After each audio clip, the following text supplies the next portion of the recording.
안녕하세요. 너무 어이없고 유치한 일로 1년 만에 이혼하고 다시 결혼을 앞둔 40대 여자입니다. 어디 가서 말하기도 정말 제가 다 창피해요. 친구한테 털어놓고 함께 욕하기도 그렇고, 주변에서 왜 이혼했냐 물어보면 자존심 상해서 그냥 성격 차라고 해요. 이혼 사유를 아는 사람은 양가 가족들과 지금 예비신랑 뿐이네요.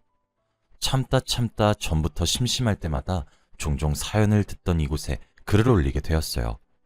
제 사연 들어주시고 제가 너무했던 건지 아니면 그럴 만한 이유였는지 한번 봐주시길 부탁드려요. 나이대를 보면 아시겠지만 저는 꽤 늦게 결혼한 편이에요. 제 또래치고 가정을 꾸리는 것보다는 일하는 게 더 재밌고 딱히 외로움을 못 느껴서 결혼할 생각이 크지 않았던 것 같아요. 내심 그래도 살다 보면 어떻게든 나이 맞춰서 하게 될 줄 알았는데 일에만 치여 살다 보니 애당초 남자 만날 기회가 잘 없더라고요. 제 직업은 산업 디자이너예요. 제 담당은 가전제품이라 TV나 냉장고, 식기세척기 등 주로 이런 제품군의 외관을 좀 더 세련되고 사고 싶게끔 디자인해요. 적성에 맞기도 하고 일을 즐기는 성격이라 취업하고부터 정신없이 일만 하고 살았어요. 대학 다닐 땐 그래도 남자친구를 몇 번 사귄 적이 있었어요. 제가 연애에 익숙하지 못해서 매번 짧게 끝났지만요. 그 이후론 취업 준비다 뭐다. 취업한 이후에는 또 신입이니 회사에서 바쁘게 이리저리 굴려지고, 이제와 돌이켜보니 나름대로 열심히 살았네요. 남편과는 회사에서 만나게 되었어요. 지금은 전 남편이지만 편의상 그냥 남편이라고 부를게요. 남편은 제가 일하던 회사 마케팅 부서의 과장이었어요. 저도 잘은 몰랐는데 마케팅이라는 게 제품 생산에 있어 거의 모든 면에 관여된다고 언제 남편이 그러더라고요. 그래서 그런지 저희 부서와도 교류가 깊었어요. 특히 저희는 직접적으로 고객의 눈길을 끌어야 하는 디자인을 뽑아내는 게 목표이다 보니 마케팅 부서와의 협업 프로젝트가 많았죠.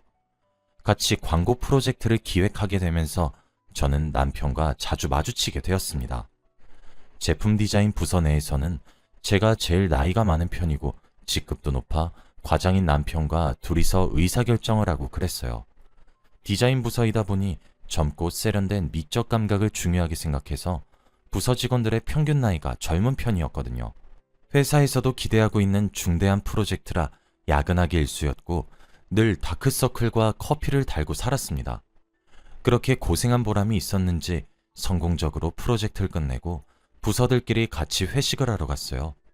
아무래도 너는 부서 내에서 연장자이다 보니 빨리 빠져주고 직원들끼리 놀게 하는 게 낫겠다 싶어 일찍 빠질 생각이었습니다. 사실 술을 그렇게 좋아하지도 않는 편이기도 했고 프로젝트 진행 기간 동안 잠을 충분히 못 자서 많이 피곤했거든요. 난 이만 가볼게. 다들 즐겁게 놀고 월요일 출근하는 거 깜빡하지 말고. 조금만 더 놀고 가시라고 아쉬워하는 직원들을 뒤로 한 채 저는 빨리 빠져나왔어요. 말은 저렇게 해도 직원들이 눈치 보며 놀 바에 그냥 편하게 놀길 바라는 제 배려였죠. 그날은 겨울이라 날이 추워서 버스 정류장까지 걸어가기 싫더라고요. 택시나 잡아볼까 싶었는데 지나다니는 택시도 안 보여서 계속 노래방 입구에 서 있었습니다. 술 마실 걸 예상해서 차를 두고 온 걸 후회했죠. 이럴 줄 알았으면 대리라도 부를 걸 하고요. 어깨를 부여잡고 추위에 떨고 있는데 뒤에서 누가 외투를 걸쳐주는 거예요. 깜짝 놀라서 뒤를 보니 뒤에는 남편이 서 있었습니다. 추워 보이시는데 잠시 걸치고 계세요. 차 가지고 올게요. 네? 네, 감사합니다. 당황스럽긴 해도 감사하다고 인사를 하고 조금 기다리니 정말 차를 갖고 제 앞에 멈추더라고요. 그러면서 자기는 술 안 마셨다고 데려다 드릴 테니 타라고 하는데 거절하는 것도 좀 그렇고 갈수록 더 추워져서 그냥 차에 올라탔습니다. 감사해요 하고 인사를 한 뒤 히터가 틀어진 차 안에 누워있으니 잠이 오더라고요. 차도 태워주셨는데 잠까지 자는 건 진짜 예의가 아니다 싶어 일부러 남편에게 말을 걸었어요. 말이라도 안 걸면 어색한 분위기 때문에 제가 뻘쭘하기도 했고요. 알고 보니 저랑 집도 가깝고 결혼한 줄 알았는데 결혼도 아직 못했다고 하더라고요. 과묵한 줄 알았는데 막상 둘이서 업무에서 벗어난 주제로 이야기할 기회가 생기니 생각보다 재밌는 사람이구나 깨달았습니다. 저만 그렇게 느낀 건 아닌 것 같았어요. 얘기하는 내내 남편 입가에도 미소가 걸려 있더라고요.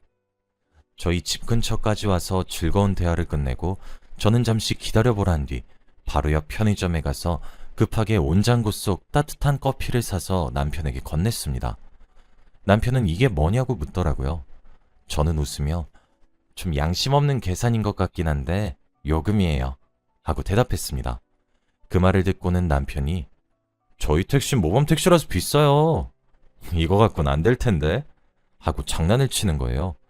웃으면서 알겠다고 하고 그럼 언제 밥 한 번 사겠다 하니 남편이 내일 시간 괜찮냐고 바로 묻길래 저도 생각해보고 괜찮다고 했습니다. 그렇게 다음날 저녁 저희는 같이 밥을 먹게 되었어요. 아예 회사 일과 관련 없이 따로 만나 밥을 먹고 이야기를 하니까 재밌는 것도 재밌는 거지만 사람이 참 괜찮은 것 같더라고요. 왜 여태 결혼을 못했나 싶을 정도로요.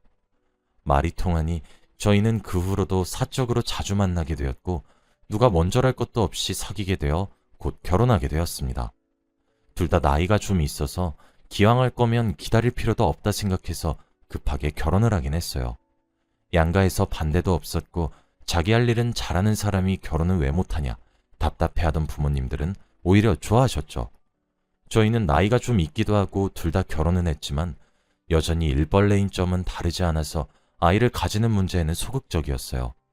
아무래도 가능성이 낮을 수밖에 없고 둘이서 즐겁게만 살면 그만이지 하고 생각했거든요.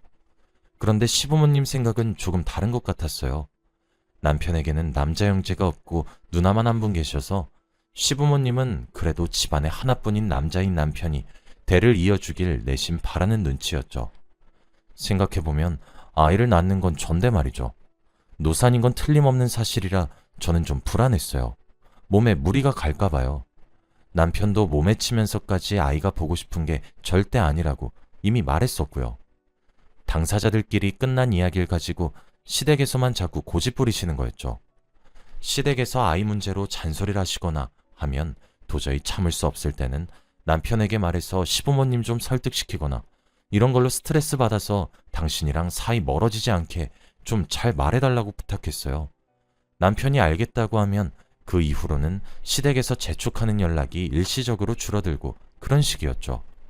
저희는 평일에는 늘 열심히 일하고 주말에는 함께 집에서 쉬면서 주로 시간을 보냈어요. 주말 저녁마다 맛있는 거 시켜 먹는 재미로 살았죠. 제가 남편과 짧게 연애하는 동안은 식사를 그렇게 많이 하는 편이 아니라 남편은 제게 자주 이런 말을 했어요. 원래 이렇게 잘 먹었었나? 우리 연애할 땐 음식 남기고 그러지 않았어? 아, 그때는 당신이랑 그렇게 오래 봐온 게 아니라 그래. 나 원래 안 친한 사람이랑 밥 먹으면 입맛 없어서 빨리 숟가락 놓거든. 제가 이렇게 말하니까 남편은 놀란 눈치로 아, 그렇구나 하고 다시 밥을 먹더라고요. 좀 유별나다고 생각할 수는 있는데 친한 사람과 함께 먹는 게 아니면 식사 예절이나 먹는 모습 같은 것 등 신경 쓸 부분이 많아서 식사에 온전히 집중하기 힘들더라고요. 그러다 보니 평소에 먹는 양보다 적게 먹게 되고 아무튼 그랬어요. 그 이후로도 가끔 잘 먹는다, 배 많이 고팠어? 천천히 먹어, 체할라 등등 제 새로운 모습을 알게 돼서 그런 건지 저런 말들을 할 때가 있었지만 특별히 신경 쓰지 않았어요. 누가 듣기에도 딱히 의심할 만한 점이 없잖아요. 그러다가 일이 터졌습니다. 그날도 주말이었어요. 좋아하는 예능 프로를 보면서 저녁을 먹을 겸 뭐 먹고 싶냐고 물어보니까 남편이 중식을 먹고 싶다는 거예요. 나도 마침 탕수육이 땡기네. 그럼 근처 중국집에 전화할까? 하고 묻는데 남편이 급하게 막으면서 자기가 마침 편의점 갈 겸 나가는 김에 포장해 오겠다고 하는 거예요. 배달시키면 배달 요금도 나가니까 절약할 겸 자기가 다녀오겠대요. 생각해보니 그렇긴 해서 고맙다고 하고 그럼 부탁할 테니 집 다 올 때쯤 연락해달라고 말했어요. 식탁에 앞접시랑 수저 미리 세팅해 놓으려고요. 남편도 알겠다고 하고 중식집에 미리 포장할 테니 만들어달라고 전화한 뒤 시간 맞춰 나가더라고요. 그러고 마음 편하게 남편을 기다렸어요. 그런데 올 시간이 한참 됐는데 안 오는 거예요. 분명 남편이 들고 간 카드로 결제됐단 문자는 왔는데 사람이 안 오니 이상했어요. 미리 주문 전화를 넣고 간 거라 사실 편의점 들렀다가 음식만 가져오면 되는 건데 너무 안 오길래 오다가 무슨 일이 생겼나 괜히 불안한 마음이 들었죠.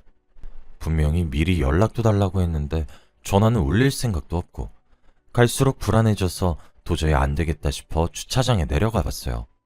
남편이 아까 나갈 때 차키를 들고 나가는 걸 봤거든요. 그런데 주차장을 둘러보니 남편 차가 주차되어 있더라고요. 남편이 전화하는 걸 깜빡하고 막 도착한 건가? 아니면 그냥 차를 안 가지고 나갔나 싶어 차 가까이 다가갔어요. 아파트 입구에서 등 돌린 채로 주차되어 있어 남편이 타고 있으면 뒷모습이 보일 테니까요.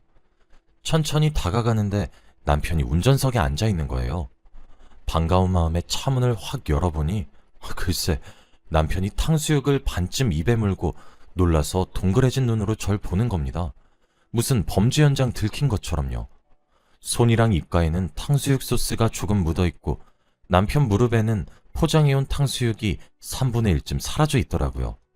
집에 반찬 없을 때 두고두고 데워 먹으려고 사이즈 대짜리 탕수육을 시켰는데 또 볼 것도 없이 남편이 앉아서 그걸 다 처먹은 것 같더라고요. 이게 지금 뭐 하는 짓이야?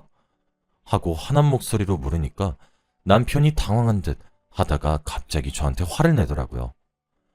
네가 그렇게 많이 먹지만 않았어도 이런 일 없잖아 하고요. 너무 어이가 없어서 뭔 소리냐 물으니 말하더군요. 매번 너무 많이 먹어서 꼴 보기 싫다고 여자답게 좀 적게 먹을 줄 알아야 하는 거 아니냐, 연애할 땐 적게 먹더니 결혼하고 나서부터 왜 이렇게 돼지처럼 많이 먹냐 등등 그렇게 눈치를 줬는데도 못 알아쳐먹어서 내 몫은 미리 내가 알아서 챙겨 먹고 있었다 하면서 오히려 적반하장식으로 나오는 겁니다. 그러는 지금 돼지처럼 숨어서 처먹고 있는 게 누군가요? 남편이 저렇게 말하는 것도 웃겨요. 객관적으로 여자치고 전 그렇게 많이 먹는 편도 아니에요. 피자도 두세 조각이면 배부르고 혼자 치킨 시키면 반도 못 먹고 남깁니다. 성인 여성분들 다들 이 정도는 그래도 드시지 않나요? 몸무게 때문인가 싶어도 저는 늘 운동도 해왔던 터라 날씬하단 소리를 들었으면 들었지 살집이 있는 체형도 아니에요. 근데 저런 말을 들으니 너무 어이가 없는 거 있죠? 게다가 눈치를 줬다뇨. 최근 들어 천천히 먹으라느니 배 많이 고팠냐느니 하는 말이 다 저를 비꼬려고 한 말이라는 생각에 정말 충격을 받았어요. 게다가 저 몰래 차에서 미리 훔쳐먹고 있던 걸 보니까 정말 오만정이 다 떨어지는 거 있죠? 제일 웃긴 점은 뭔지 아세요? 주말마다 먹는 배달 음식은 여태 전부 제 돈으로 산 거예요. 남편이 오늘 결제한다고 챙겨간 카드도 물론 제 카드였고요. 너 애 갖기 싫어하는 걸로 우리 부모님 설득시키는 것도 이제 짜증나. 넌 애도 안 가지면서 왜 임신한 사람만큼 먹어대냐? 도를 넘은 인신공격까지 듣고 나니까 도저히 못 참겠더라고요. 그 길로 짐을 싸서 친정집으로 갔습니다. 하루 지나니까 무슨 바람인지 자기가 잘못했다고 전부 말실수라고 진심 아니라고 울면서 전화 왔는데 글쎄요. 저는 이미 정이 떨어질 대로 떨어진 터라 더 이상 같이 살 수는 없을 것 같아서 결국 이혼하게 됐습니다. 중간중간 시댁에서도 고작 이런 이유로 이혼하는 건 아니지 않냐고 말리는데 아이가 없었던 게 그나마 천만다행이죠. 시댁에서 하는 말은 하나도 안 들리고 그냥 이혼했습니다. 친정집에서는 뭐 그런 경우 없는 놈이 다 있냐면서 분통 터져 하시고 저는 이런 이유로 이혼한 게 창피하기도 하고 그 돼지놈 얼굴 보기 싫어서 마침 스카웃 제의받은 다른 회사로 옮겼습니다. 지금은 우연히 만난 대학 시절 전 여인과 다시 만나 조심스럽게 결혼 이야기가 오가는 중이에요. 이 사람은 제가 먹는 모습을 보면서 자기 배가 다 부르다고 돈 많이 벌어서 제 입에 맛있는 거 넣어줄 때가 제일 행복하다고 말하네요. 비록 어이없는 이유로 한 번의 이혼을 겪었지만 저는 지금이 더 행복합니다. 이야기 들어주셔서 감사해요.